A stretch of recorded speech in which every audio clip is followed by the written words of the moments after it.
Thank God it's Friday. Good morning, Nigeria. Good morning, world. You're welcome to Morning Spring today on Western Spring Television.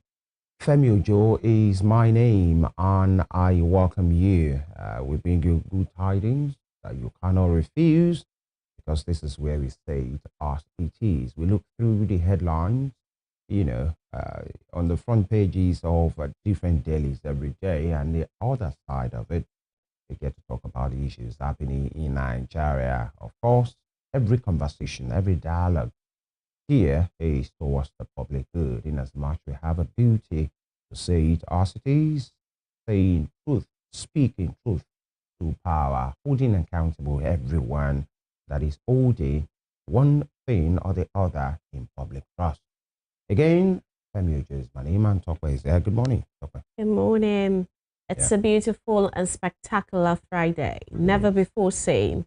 It's December 19, 2025. And it's a beautiful morning. It's the Yuletide morning. And we're saying welcome to the last installment of Morning Spring on Western Spring Television for the week. And yes, gradually we're pushing through, gradually we're moving to closer to the end of the year. I'm happy, and I hope that you are too. My name is Temitope Ajijola. Welcome to the show. Of course, we'll welcome you once again to the show. The newspaper segment will be up very shortly, but then, this is an avenue to talk about. Yesterday we had the news that the personnel of the Nigerian Air Force that were, arrested in Burkina Faso 4 days now, for more than a week, and the aircraft that was grounded there, they have all been released, and I guess they are back home now. And it took the intervention of the Nigerian government, led by the Minister of Foreign Affairs. But then, while it sounds good that those guys are back, why did the Nigerian state leave it for more than 8 days before that intervention? But some would say maybe there were underground conversations that we didn't know about, phone calls, mails, diplomatic channels that didn't work, But then he had to take the physical intervention, a contingent from the Nigerian state, to go to Burkina Faso. And, you're talking about a military dictatorship there that maybe there are ways they do their thing. And we saw the picture and the video of the man, who attended to them, gave them a fist bump and all of those things. And later they were all released. But the thing here is, I think it was, they would say maybe not too late, but I think it took too much, of days. You can't allow your and not just a regular civilian citizen, even though if it's about them as well, their life matters. Every Nigerian life too matters. But we are talking about Nigerian Air Force personnel, because we learned the aircraft developed a fault that's Made an the emergency information in the public. landing. So they had to land in Burkina Faso and everything. So what happened to the first day, second day, third day, 4, 5, 6, 7, 8, 9 days of a Nigerian or some Nigerian soldiers in another man's land, and it become almost a spectacle of a messy thing before, they had to be brought back. I think the Nigerian state can do more in the place of building that public trust.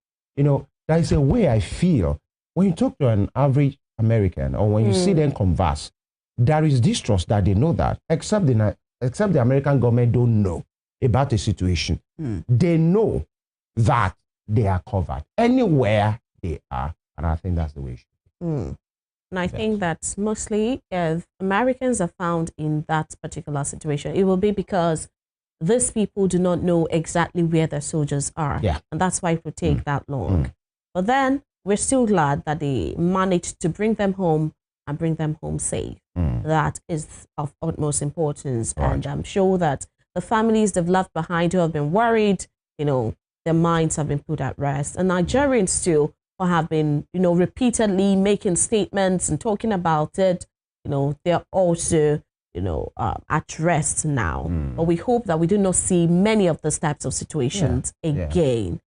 This should be a one-off thing, not something that happens. And whatever it is that happened that caused that emergency landing in another man's land, or in a land that was not, called ahead to inform them, we hope that that doesn't happen again. Yeah, they should be investigated. Yes. Actually, all right. So we start the newspaper segment right now, but then all is not well in Plateau State, where there have been killings. We'll look into that in the course of the program, because we can't. I'm sure Nigerians are weary, are tired of talking about killings and killings and killings and killings.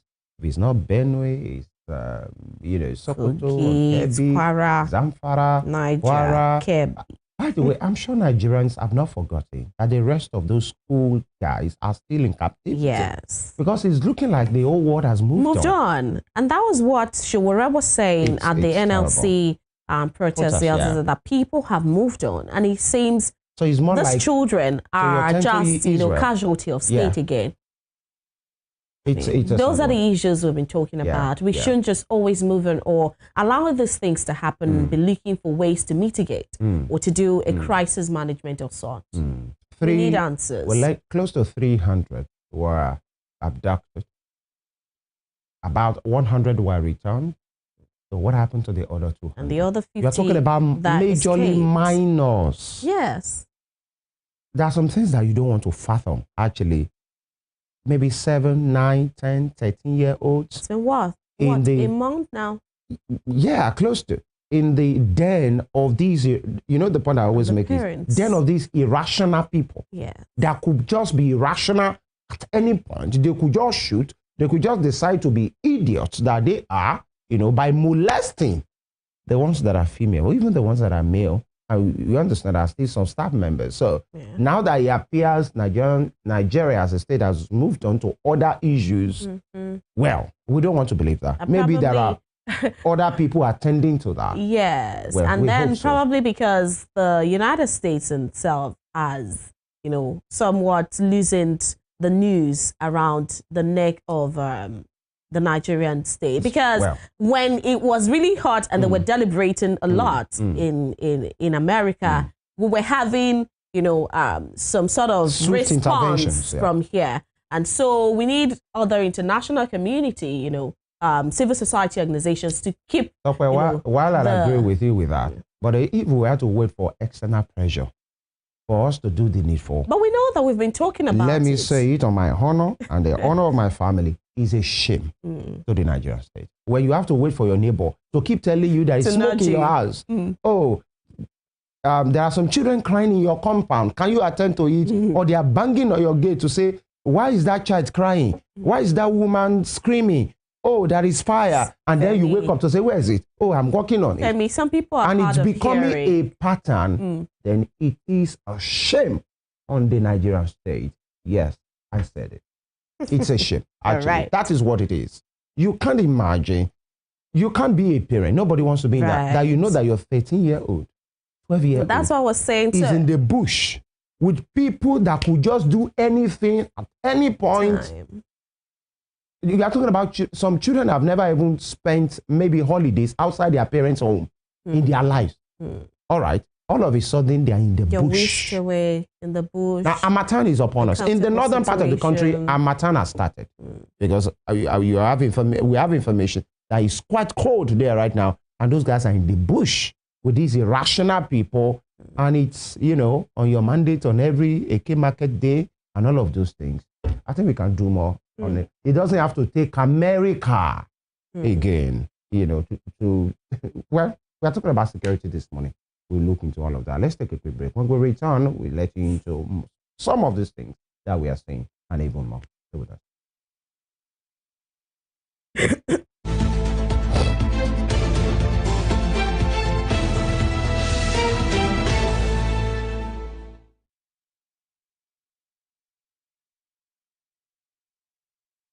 All right, let's start the newspaper segment with the Punch. Punch in it. Reps probe tax laws tweaks. PDP demands suspension. Reps probe tax law tweaks. PDP demands suspension with a rider House races 7-man ad hoc panel. Presidency once again sabotage. Says tax law, not anti-people. What's going on here? A member of the PDP that's, in the Nigerian Senate raised that concern that the harmonized tax laws or the bill that was agreed at the National Assembly, by the time it was assented to and it was gazetted, it wasn't whatever they agreed at the National Assembly that was gazetted. And the man said it publicly. He said he went ahead to get 2 gazetted copies and he has read through on the floor of the House earlier in the week to say we are National Assembly copy, gazetted copy of the same Nigerian state. What is going on here? And now the reps have called for a probe. And while many persons are talking about that, civil society organizations, different associations, the government is warning against sabotage. Many things to be said. Says the tax law, not anti-people. And trust me, right? Okay, one thing I see that successive administration have not been doing, right? And this one they have continued in the same pattern, is the place of public engagement and public enlightenment. Yeah. Now, whatever Taiwo Oyedele-led committee says when they are interviewed, right? Like from us, from other channel stations, and maybe Isaac Adedeji, or whatever they say in public places, it seems that is all. Nigeria is about to go to a brand new era of tax laws in which it has been revised. We are trying to say, from now, in the history of our nation, by January 1, 2026, this is going to be happening. And you are talking about people's money, money. That that anything that has to do with money, people are concerned because we feel we don't even have enough. And the purchasing power of the few coins in our pocket has even dropped. So you are saying from this pattern of people, this level, this status will be taking these, these ones are exempted, and it's left to whatever they read on the papers, on the TV, over the radio, and all of those things. My point exactly is, for a serious nation, and the nation that understands the peculiarity of its people, this engagement about tax laws, the information should have been heard, should bombard the radio space, the television space. There should be town hall meetings. Yes. Speak to people in the language they understand. Yeah, marketing the way they exactly understand. My people. Yeah, civil servants. Let them know. Everyone. These people, you are exempted though. Some people that are even apprehensive to say, in January they start taking our money, they will be deducing the whatever. There's a way you can tell them, sir, from your category of people, if you are any within this range or below this particular figure, you are exempted. Don't bother. Don't worry. Those ones say, thank God. But there is nothing, no public message, no anything. So for the ones that can watch TV or they can understand English, that's fine. And you want the Nigerian people to understand that somewhere, somehow, there will be reduction or deduction of a particular, even if it is 1 naira. I think they have dropped the ball on this matter. We are talking about money, and you are not ramming the message into people's ears. Well, there is just no accountability. And for you to say that there is sabotage, I think I was saying it yesterday. No, they are saying there should not be. They are not confirming sabotage. Yeah. All right. Right. All right. Senate confirms Fani Kayode, Omokri, 60 others act as ambassadors. So it's now Ambassador Fani Kayode, Ambassador Reno Omokri. Some of you that are shouting, you can go back to your village and eat your chicken in peace because these guys are being confirmed. All right. South African police shoot Nigerian man dead at traffic stop again. Court okays Malami's further detention by EFCC. I will come back to that. Yuletide, NSA alerts governors to beef up security. MTF Rep Senate to disagree over crude oil benchmark. What bank to approve $500 million loan for Nigeria today? $500 million loan. All right. And insecurity, Tinubu pledges state police to U.S. European allies. All right, let me come back to these Malami um, detention. They talk about how the mighty, are falling, right? Who could have thought for 3 years ago that an Abubakar Malami, right? The Attorney General and the Minister of Justice will be behind bars. Okay. Oh, okay. Maybe let me retrieve that. Not behind bars now. In detention of the EFCC. While we are not confirming or denying anything, what I'm just saying is this: life is so dynamic. You could be this today because under Buhari, Malami was one of the super guys. In fact, the first three, when you talk about the super ministers, and today he's no more in power. He left the government after like 2 years. Then he declared his intention to contest for the governorship position of Kebbi State. And then, somebody brought out his petition and, it is what it is. I don't care if it's this or that. That's why he's a lawyer. He's even a senior advocate of Nigeria. He will have his, days in court. But my point exactly is 3 years ago, these guys, Malami, were the ones deciding the future of people, the kind of cases to go to court, the ones that will not go to court. Today is an EFCC custody. Let's just do right whenever we have the opportunity to do so. That will be all from the point. All right, now we move now to Vanguard newspaper this morning, and the banner headline here says far-reaching reforms becoming ISA Mohammed vow. Okay, I'll take that again. Oil sector, far-reaching reforms coming. Yesa Mohammed vow. Hence the riders here. Tinubu's NUPRC, NMDPRA CEO's nominees are sure at Senate screening. Right. And right here, will ensure investor confidence, accelerate gas development, ASN. And right here, Nigeria losing enormous value due to manual processes, others. There'll be strict enforcement of contracts, quality standards, says Mohammed. All right, we love the promises, but we hope that they are actualized. And moving below that, tax laws altering legislations through official gazette illegal, says lawyers.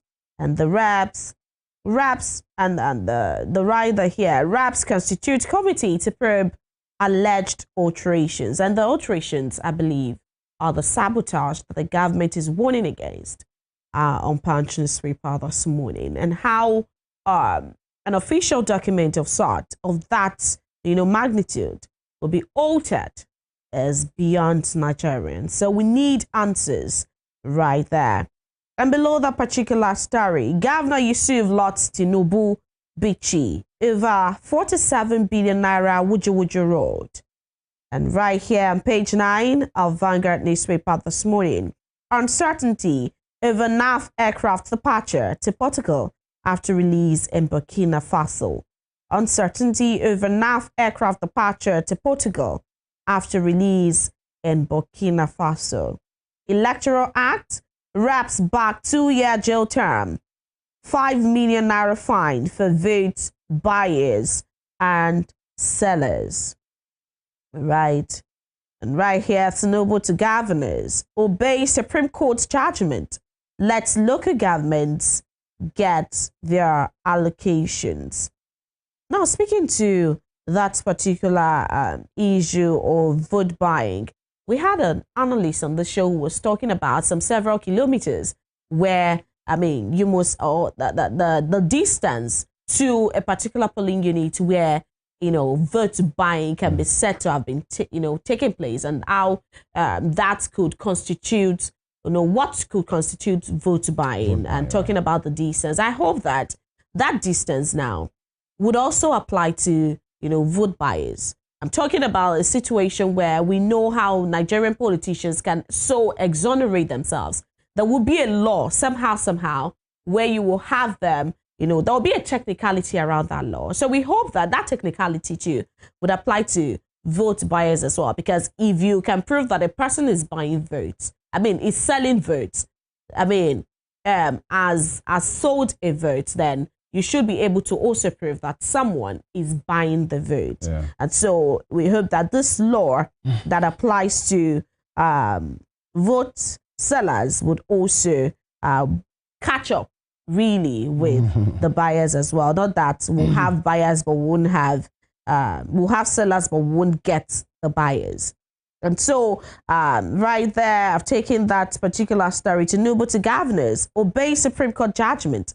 Let local governments get their allocations.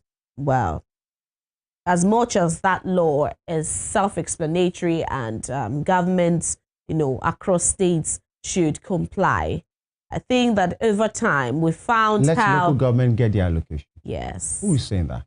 The presidency is telling governors. How about what? The president is telling How about the what the governors. Supreme Court told the same federal government to release Osun allocation? That's exactly what I'm saying. Who is and joking how you here? get that? And remember the withdrawal of police detail on maybe from VIPs and how we had the president saying that was a law, that was an order, and then in the same papers, some days or some weeks after, we have the same president trying to there was how that story broke out after, and saying, well, they said they should get a waiver from the presidency. You get it. Thank you. So that's how we find all of these laws being made, and the same makers of the law, the enforcers, the people who are supposed to enforce, you find them giving a clause or some form of waivers at the end of the day. But Tinubu is telling the governors today, at least as of this morning, to obey Supreme Court's judgment and let local governments get their allocations. We hope that the president can advise, himself and also yield to his own advice. Exactly. And so to the top strip of the paper above the nameplates, NSI grows assets to $3 billion, builds Nigeria's health, agriculture, and infrastructure sectors. And those headlines making the face of Vanguard newspaper this morning. All right, very quickly from the Vanguard newspaper, we move to The Nation, or better still, This Day newspaper. In major diplomatic research, Senate confirms 64 ambassadors with riders Okes Yakubu, Fanika Dembazo, Ibas Omokri, subject to Tinubu's regulators, Mohammed Eisan to rigorous screening. Nominees promise digitization, gas discipline, investor confidence. All right, Bonnie Investors order, by the president to governors, Tinubu to governors, obey verdict and council autonomy. That's the writers here say. State police will strengthen our security, says president. UWADA to roll out e-registration. But I find it absurd that the president has to wade into the matter and tell governors, who are themselves, executives, members of the executive body, and telling the president has to tell them to obey court verdict. I think it's absurd. Well, he can only advise. The president cannot enforce. But the question here is, let him take his own advice. That is hypocrisy, actually. All right. Below the nameplate, Senate clears 64 nominees for ambassadorial appointments. That's on page 2. States on high security alert for Yuletide. And the writer here says, Osun moves to secure boundary with Kwara. And beside that, PDP failed me, says Fubara. Governor speaks on defection to APC. Right. Above the nameplate onto the top strip, NBA, AGF, no to death penalty for kidnapping. Femi, did you hear that? What? Nigerian Bar Association and the Attorney General of Federation say no to death penalty for kidnapping. Well, we'll have to find out the detail. All right. On page 3, court dismisses Malami's bail application. Ex-AGF legally detained. Right. Nigerian Air Force officers leave Burkina Faso for Portugal. alleged 22 billion naira fraud. Cut upholds Ngige's bail with conditions. Those headlines making the face of the Nation newspaper until the bottom strip now. Army training schools for overhaul. That's on page 4. And on page 29, PDP faction dissolves 14 states' schools. And those headlines on the Nation newspaper this morning. And so several absurdities right there, like this. The one that I said particularly right there, that I read out on page 3 of the Nation newspaper. The Nigerian Bar Association, Attorney General of the Federation saying no to death penalty for kidnapping. Well, you can check the details of that on the Nation this morning. All right, we'll take a quick break. When we return, we speak to Asia. Stay with us.